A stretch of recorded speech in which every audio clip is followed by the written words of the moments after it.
Hi, my name is Terri Hardin, and what do I look for in a pumpkin if I'm teaching or if I'm judging a contest or whatever? If you're doing a jack-o'-lantern, that's the kind where you cut through and let the light go all the way through. The classic that we know that we love. I look for crisp, clean, cut lines. The reason I do is because if there's shards from being quick and cleaning or whatever, and those guts are hanging down, unless that is your intention, it's very distracting from the overall design. So that would be the first thing I would say, crisp, clean cuts in your pumpkins when you're making cuts. In the bigger ones, when you're doing sculpting of a face or a sculpting of an animal or whatever your sculpting is, I like to make sure that you have pulled out all the details. Clean details. You've got eyes. Your eyelid shows the eyelid and the tear ducts, etc. And they're crisp and they're detailed and they're clean.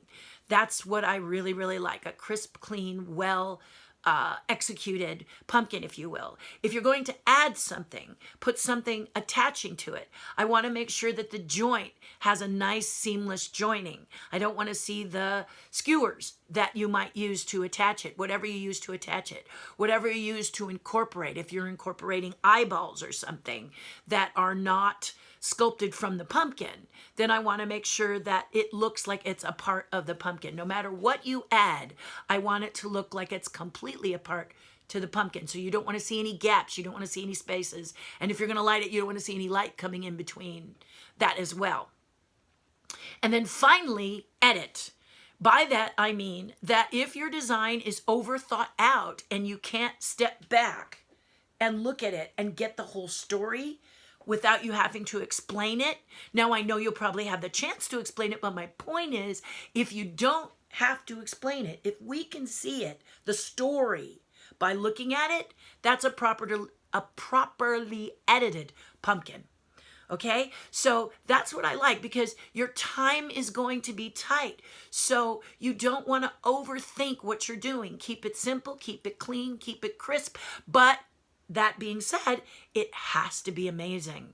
So it's that balance. How do we keep it edited so it doesn't look like you put everything in it like the kitchen sink? Or is it too simple to be effective for what you're trying to convey? So that's where it's going to happen, that balance. And that's what I teach my students, my advanced students who want to go beyond doing a face. But even in a face, you want that face to have all of the realness that you possibly can in your art style. Whatever that art style is, we want a clear, crisp idea of how you're thinking and what is going on in your mind when you're sculpting. I hope that helps. See you soon.